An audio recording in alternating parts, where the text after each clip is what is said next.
ঘড়ির কাঁটা তখন রাত ৯টা ছই ছই। চুলায় রাখা ভাতটা একবার ফুটে গিয়ে এখন শুধু উষ্ণ ধোঁয়া ছাড়ছে। রান্নাঘরে এক কোণায় দাঁড়িয়ে আমি বারবার দরজার দিকে তাকাই। আজও সে আসেনি।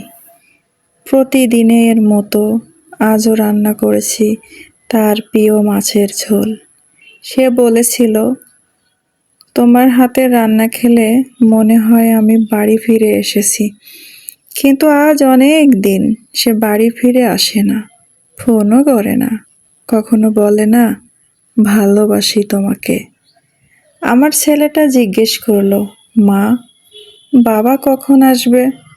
আমি হেসে বললাম, শীঘ্রই আসবে সোনা। সে তো আমাদের খুব ভালোবাসে। কিন্তু আমার চোখের পানিটা গোপনে পড়ে গেল রান্নার ধোয়ার ভেতরে।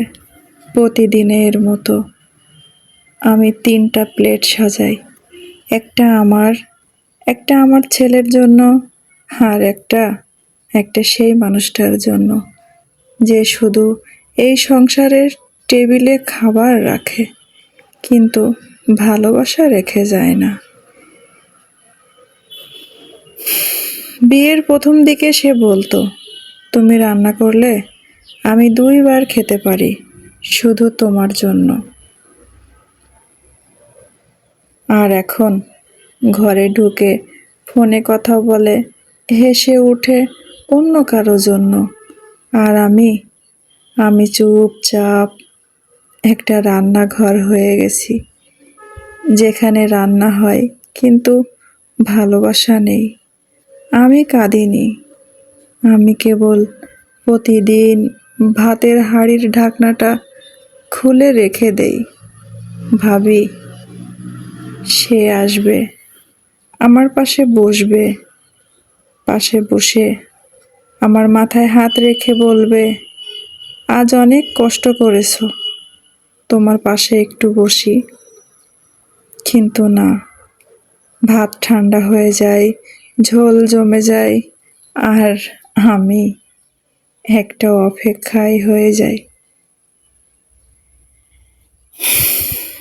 একজন নারী যত ভালো রান্না করুক, তার সবচেয়ে প্রিয় রেসিপি থাকে ভালোবাসায়, যেটা হারিয়ে গেলে সমস্ত রান্না ফ্যাকাশে হয়ে যায়।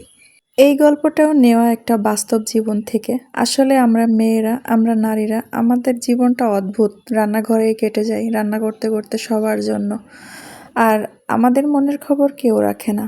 তো কেমন লাগলো এই গল্পটা অবশ্যই কমেন্টে আপনারা জানাবেন। আর সাথে আমার রান্নার ভিডিওটা যদি ভালো লেগে থাকে লাইক কমেন্ট করে শেয়ার দিয়ে দিবেন। অবশ্যই একটু সাপোর্ট করবেন, ভালোবাসা দিবেন। সবার জন্য দোয়া রইল। সবাই ভালো থাকবেন। দেখা হচ্ছে নতুন কোনো ভিডিও নিয়ে, নতুন কোনো গল্প নিয়ে। সবাই সেই পর্যন্ত ভালো থাকবেন। আল্লাহ হাফেজ।